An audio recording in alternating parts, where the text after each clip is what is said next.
गाफिल न हो खुदी से कर अपनी पासबानी, शायद किसी हरम का तू भी है आस्ताना। तेरी निगाह से दिल सीनों में कांपते थे, खोया गया है तेरा अब वो जज्बे कलंदराना। ए ला इलाह के वारिस बाकी नहीं है तुझ में, गुफ्तार दिल बराना, किरदार काहिराना।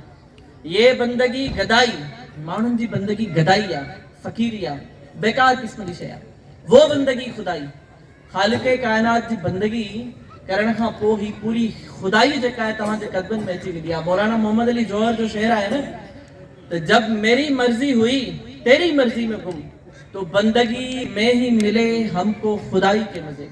माण्हू हूंदो बंदो आहे पर खुदाई जा मज़ा वठंदो आहे। 313 जेके सरवर काइनात जी सोबत में हुया उहे आशिकाने रसूल हुया, तव्हां मुंझड़ा न हुया। जेसिताईं इश्क़ मोहम्मद असांजे रूह ऐं वजूद जो हिस्सो नथो बणिजे, तेसिताईं फिज़ाए बद्र पैदा नथी थी सघे। जेसिताईं ख़ुदी जी जलवतुनि में मुस्तफ़ाई ऐं खिलवतुनि में किबरियाई पैदा नथी थी सघे, तेसिताईं फिज़ाए बद्र पैदा नथी थी सघे। जेसिताईं ही जेके साम्हूं वेठल इंडिविजुअल्स आहिनि इहे पंहिंजी ख़ुदी खां आगाह नथा थियनि, पंहिंजो पाण खां आगाह नथा थियनि, पंहिंजी शख़्सियत जे हर हिकु पहलू खां आगाह नथा थियनि, पंहिंजे रूह खां आगाह नथा थियनि, पंहिंजी ख़ुदी खे बुलंदी ताईं नथा पुॼाइनि, फिज़ाए बद्र पैदा नथी थी सघे। तव्हां सभई एग्री कंदो त दुनिया में हिन वक़्तु जेको असांजो स्टेटस आहे उहो बादशाहाना स्टेटस त हरगिज़ न आहे। तव्हां फ़लस्तीन जे हिन वक़्तु करंट हालतुनि खे ॾिसी मुंहिंजी हिन ॻाल्हि सां एग्री कंदो त असां केतिरा मुस्लमान मुल्क आहियूं, उनजे बावजूदि बि असांजो जेको स्टैंड आहे उहो बादशाहाना स्टैंड न आहे, उहो ग़ुलामनि वारो स्टैंड आहे। ग़ुलाम कुझु ई न आहिनि सघंदा, असांजी बि साॻी ॻाल्हि आहे। सो इक़बाल उनजो सॉल्यूशन ॾाढो सिंपल थो ॾे। हू छा थो चए, सुना है मैंने ग़ुलामी से उम्मतों की निजात, खुदी की परवरिश लज़्ज़तो नमूद में है। ग़ुलामी मां क़ौमूं सिर्फ़ ऐं सिर्फ़ तॾहिं निजात हासिल कंदियूं आहिनि जॾहिं उन क़ौमुनि जा अफ़राद, उन्हनि क़ौमुनि जा माण्हू पंहिंजी ख़ुदी जी परवरिश कनि, उन जी अफ़ज़ाइश कनि, उनखे डेवलप कनि, उनखे ज़बरदस्त बणाइनि, उनखे रिफ़त ताईं पुॼाइनि, उनखे बुलंदी ताईं पुॼाइनि। सिर्फ़ ऐं सिर्फ़ इहो तॾहिं ई मुमकिन हूंदो आहे त उहा क़ौम ग़ुलामी खां आज़ादी तरफ़ सफ़र करे। ऐं आई थिंक हाफ़िज़ ग़ुलाम हुसैन ही जेका गैदरिंग अरेंज कई आहे इहो हिकिड़ो स्टेप आहे, स्टेप टुवर्ड्स वॉट। जेके साम्हूं वेठल ही यंगस्टर्स आहिनि, जेको साम्हूं असांजे नौजवान वेठा आहिनि, इन्हनि जी ख़ुदी जी परवरिश कई वञे, इन्हनि खे इहो सम्झायो वञे त हू जेकॾहिं पंहिंजी ख़ुदी खे डेवलप कनि त हू हिन दुनिया जे अंदरि छा छा हासिल करे सघनि था, छा छा अचीव करे सघनि था। ठीकु, जे सोसाइटी में हिन वक़्तु असां ज़िंदा आहियूं उन सोसाइटी में मेजॉरिटी पंहिंजो सोचींदी आहे ऐं अहिड़े मफ़ाद परस्त दौर जे अंदरि जेकॾहिं हाफ़िज़ तव्हां सभिनी जो, तव्हांजी ईंदड़ नस्लुनि जो सोचे थो त मुंहिंजे ख़्याल में उनजे लाइ हिकिड़ो दफ़ो क्लैपिंग ज़रूरु करणु खपे। ऐं वाकई अनडाउटेडली हाफ़िज़ ग़ुलाम हुसैन उहो उस्ताद न आहे जेको शाहीननि जा पर कटे उन्हनि खे हिन ज़मीन ते रहणु सेखारे, बल्कि हू पंहिंजी गुफ़्तगू ज़रिए, पंहिंजे ॻाल्हियुनि जे ज़रिए, आई होप पंहिंजे अमल जे ज़रिए जेके उन सां गॾु रहनि था, उनजी सोबत में आहिनि, उन्हनि खे हिन ज़मीन तां आसमाननि जी सैर कराइण जी कोशिश भरपूर तरीक़े सां करे रहियो आहे and well done for that. Topic खे अॻिते था वधायूं। मां पंहिंजी गुफ़्तगू जी शुरूआत में हिकिड़े सवाल खां करणु चाहींदुमि। मतिलबु सवाल इहो तव्हां सभिनी जे ज़हननि में हुजणु खपे त इक़बाल खे छो पढ़ियो वञे, मतिलबु छा जे लाइ पढ़ियो वञे, why should we study Iqbal. दुनिया जे अंदरि हज़ारे फ़लसफ़ी आहिनि, खोड़ सारा माण्हू आहिनि, खोड़ सारा स्कॉलर्स आहिनि, खोड़ सारा साइंटिस्ट आहिनि, इक़बाल ई आख़िर छो, छा जे लाइ? त इन सवाल जे जवाब में मां 3 दलील तव्हांजे साम्हूं पेश कंदुमि। इक़बाल चवंदो हुयो मां इक़बाल न हुजां जेकॾहिं रूमी मुंहिंजो उस्ताद न हुजे। इक़बाल ऐं रूमी साम्हूं कोन मिलिया हुया, जीअं असां हिक ॿिए जे साम्हूं वेठा आहियूं। उन्हनि जे रूमी जो दौर ऐं इक़बाल जो दौर, उन्हनि में सालनि जो डिफरेंस आहे, सदियुनि जो डिफरेंस आहे। इक़बाल छो थो चए त मां इक़बाल न हुजां जेकॾहिं ही मुंहिंजो उस्ताद न हुजे? हुनजो हिकिड़ो किताबु पढ़ी करे, मसनवी ऐं रूमी पढ़ी करे, उनखां पोइ हुन फ़ैसिलो कयो, डिसाइड कयो, क़बूल कयो त मुंहिंजी ज़िंदगी ते जेको असरु आहे उहो हिन हस्ती जो आहे, हिन शख़्सियत जो आहे। रूमी जो चवणु आहे त इंसान जेकॾहिं तूं बेकार पत्थर आहे, जेकॾहिं तुंहिंजूं सोचूं, तुंहिंजा ख़्याल, तुंहिंजा अमल, तुंहिंजूं आदतूं, तुंहिंजे जज़्बात जी मैनेजमेंट, तुंहिंजी शख़्सियत, तुंहिंजो इल्मु, तुंहिंजो शऊर, तुंहिंजी अक़ल तुंहिंजे इश्क जी लेवल, तुंहिंजो अल्लाह सां कनेक्शन जेकॾहिं मामूली लेवल जो आहे त कंहिं साहिब इल्म वटि वेह, साहिब इल्म जी सोबत तोखे पत्थर मां हीरो बणाईंदी। जेकॾहिं साम्हूं वेठल जेके बि माण्हू आहिनि इहे हीरा बणजणु चाहिनि था त इक़बाल जहिड़े स्कॉलर जी सोबत ज़रूरु असांखे हासिल करणी पवंदी, उन सोबत खे अचीव करणो पवंदो, उन वटि वञिणो पवंदो, उनखे सम्झणो पवंदो, उनखे पढ़णो पवंदो। हिकिड़ी दलील इहा। सेकेंड दलील कहिड़ी आहे? कायदे आज़म खां कंहिं पुछो त इक़बाल जी तव्हांजी नज़र में अहमियत छा आहे? त हुनजो जवाबु ॾाढो तारीख़ी जवाबु आहे। हुन चयो जेकॾहिं पूरी दुनिया जा खज़ाना, मालो दौलत, मिल्कियत हिकु साइड रखिया वञनि ऐं हिकु साइड इक़बाल जो कलाम रखियो वञे ऐं मूंखे इहो चयो वञे त you have to choose either of them, हिननि ॿिन्ही मां का हिकु शइ तोखे सिलेक्ट करणी आहे, त बग़ैर कंहिं शक जे अनडाउटेडली मां कलाम इक़बाल चूज़ कंदुमि। तो कायदे आज़म जहिड़ो स्कॉलर उन जी लेवल जो लीडर जेको आहे उहो कलाम इक़बाल खे चूज़ करे थो त शायदि जेके असां साम्हूं वेठा आहियूं इन्हनि मां कंहिंजो कद कायदे आज़म खां वॾो त न हूंदो, इल्मी कद या शऊरी कद या लीडरशिप स्किल्स कायदे आज़म खां वधीक न हूंदी। तो कायदे आज़म जॾहिं उनखे एतिरी अहमियत ॾिए थो त आई थिंक असांखे बि ज़रूरु ॾियणु खपे। ऐं उनखां अलावा मां पंहिंजे कंहिं उस्ताद खां पुछो सर इक़बाल खे छो पढ़ूं, क्यों पढ़ा जाए इक़बाल को? तो उन ॾाढो बहितरीनु जवाबु ॾिनो जेको अॼु ॾींहं ताईं मुंहिंजे ज़हन ते नक्श आहे।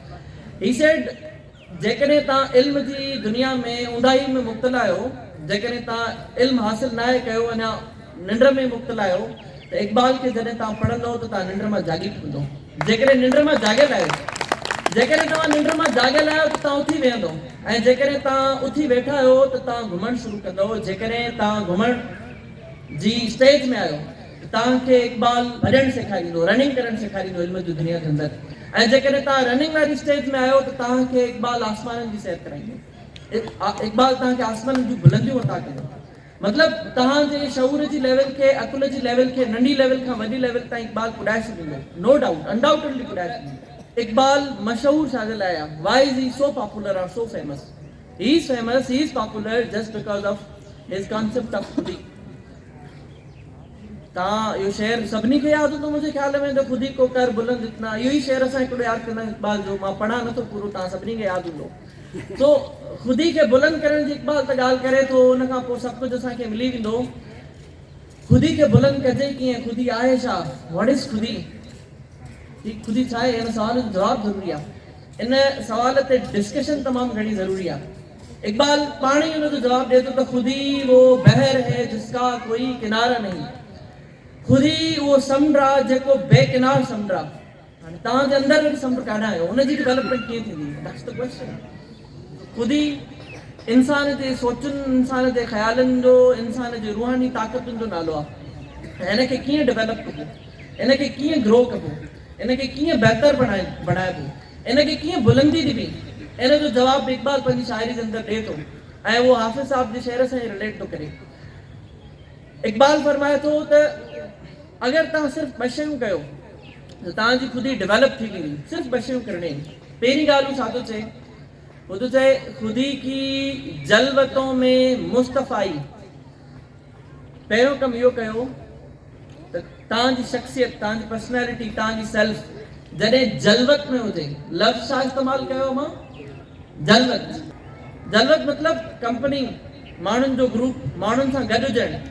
इक़बाल जो चए जॾहिं तव्हांजी शख़्सियत माण्हुनि सां गॾु हुजे त हुन मां मुस्तफ़ाई नज़र अचे। तव्हांजे रवैये मां सरवरे काइनात सल्लल्लाहु अलैहि वसल्लम जे किरदार जी खुशबू नज़र अचे। यानी बर्दाश्त जूं सिर्फ़ु ॻाल्हियूं न हुजनि, अमली बर्दाश्त नज़र अचे। माफ़ करण जूं सिर्फ़ु ॻाल्हियूं न हुजनि, माफ़ करणु नज़र अचे। नेकी जो कमु करण जी सिर्फ़ु तलक़ीन न हुजे, नेकी करणु नज़र अचे। बुराई खे सिर्फ़ु ज़बान जे ज़रिए या दिलि में बुरो चवणु न, बल्कि हथ सां रोकणु नज़र अचे। इल्म जी तरवीज नज़र अचे, तबलीग नज़र अचे, शऊर जी तरवीज नज़र अचे, दीन जी ॻाल्हि नज़र अचे। इहो सभु कुझु नज़र अचणु खपे। सरवरे काइनात जी शख़्सियत जा जेके पहलू आहिनि उहे अव्हांजे अमल मां नज़र अचणु खपनि। जॾहिं व्हेन यू आर विद पीपल, तो पहिरियों कमु इहो करिणो आहे, खुदी की जलवतों में मुस्तफ़ाई। सेकंड कमु छा करिणो आहे? खुदी की खिलवतों में किबरियाई। खिलवत मतिलबु तन्हाई। जॾहिं तव्हां तन्हाई जे अंदरि हुजो त किबरियाई यादि हुजे, अल्लाह ताला जी यादि तव्हांजे दिलनि जे अंदरि समायल हुजे। ठीकु? के जवान अपने अंदर गारे हिरा ज़रूर जिंदा रखो। इन जो मतलब छा आहे सरवरे कायनात जेका एक्टिविटी गारे हिरा जे अंदर कंदा हुया तहां खे उहा किबरियाई जी याद अल्लाह ताला जी याद तन्हाई जे अंदर ज़रूर पैदा करनी आहे। जेकॾहिं ये ॿ कम तहां करे वठो त पोइ छा थींदो। इकबाल आखिर में इहो ॿुधाए थो ज़मीनो आसमां कुदसी यो अर्श खुदी की जद में है सारी खुदाई, खुदी की जद में है सारी खुदाई। ही ज़मीन आसमां कुदसी और शाइन सॼी खुदाई तव्हांजी जद में अची वई। जेको मौज़ू मूंखे गुफ़्तगू करण लाइ मिलियो हुयो मां टुवर्ड्स द एंड उहो ॿुधाए करे पंहिंजी पूरी गुफ़्तगू खे हुन सां रिलेट कंदुमि। The topic I was given was फिज़ाए Badr पैदा कर। इकबाल जो शेर आहे फिज़ाए बद्र पैदा कर। जंगे बद्र पढ़ी हूंदी, हुन जे बारे में ॿुधो त हूंदो, नंढनि क्लासिस में पढ़ायो वेंदो आहे। घणा मुसलमान हुया हुन जे अंदर? 300 ऐं सर घणा हुया? 313 मुसलमान हुया हुन जे अंदर। ऐं काफ़िरनि जो जेको तादाद हुयो सर उहो घणो हुयो जी 1000 प्लस। तो इकबाल चए फिज़ाए बद्र पैदा कर, तू क्वांटिटी में घटि जी, दुश्मन तमामु घणो हुजे तोखां, हुन वटि वसाइल हुजनि, सभु कुझु हुजे, तो वटि कुझु न हुजे, हुन वटि एटम बम हुजे, पर तो वटि अल्लाह ताला जी ज़ात ते यकीन मौजूदु हुजे। इहा फिज़ाए बद्र आहे। तोखे इहो ख़ौफ़ न हुजे त मूंखे सैंक्शन्स लॻी वेंदियूं, मूंसां ट्रेड बंदि थी वेंदो, डॉलर न मिलंदो, दुनिया पाबंदियूं हणंदी मूं ते, मां बुख मरी पवंदमि, मुंहिंजी आवाम ख़तम थी वेंदी। इहा फिज़ाए बद्र न आहे। इकबाल जो फिज़ाए बद्र पैदा कर, फरिश्ते तेरी नुसरत को, फरिश्ता तुझी कामयाबी के लाए उतर सकते हैं गिरदों से, कतार अंदर कतार अब भी। फरिश्ता तुझी कामयाबी के लाए आसमान मां कतार अंदर कतार लही सघनि था जेकॾहिं तूं फिज़ाए बद्र पैदा की। फिज़ाए बद्र पैदा करण जे लाइ उहे 313 जेके सरवरे कायनात जी सोबत में हुया उहे आशिकाने रसूल हुया, तव्हां ऐं मुंहिंजड़ा न हुया। जेसिताईं इश्क़ मोहम्मद असांजे रूह ऐं वजूद जो हिस्सो नथो बणिजे तेसिताईं फिज़ाए बद्र पैदा नथी थी सघे। जेसिताईं ख़ुदी जी जलवतुनि में मुस्तफ़ाई ऐं खिलवतुनि में किबरियाई पैदा नथी थी सघे तेसिताईं फिज़ाए बद्र पैदा नथी थी सघे। जेसिताईं ही जेके साम्हूं वेठल इंडिविजुअल्स आहिनि इहे पंहिंजी ख़ुदी खां आगाह नथा थियनि, पंहिंजो पाण खां आगाह नथा थियनि, पंहिंजी शख़्सियत जे हर हिकु पहलू खां आगाह नथा थियनि, पंहिंजे रूह खां आगाह नथा थियनि, पंहिंजी ख़ुदी खे बुलंदी ताईं नथा पुॼाइनि, फिज़ाए बद्र पैदा नथी थी सघे। सो इहे सभु कंडीशन्स पूरियूं करणियूं आहिनि, तॾहिं ई फिज़ाए बद्र पैदा थींदी ऐं अवां जी कामयाबी यकीनी हूंदी। आख़िरी ॻाल्हि ही त आज भी हो अगर इब्राहिम का ईमान पैदा, आग कर सकती है अंदाज़े गुलिस्तां पैदा। कुव्वते इश्क से हर पस्त को बाला कर दे, दहर में इसमें मोहम्मद से उजाला कर दे, दहर में इसमें मोहम्मद से उजाला कर दे। Thank you so much.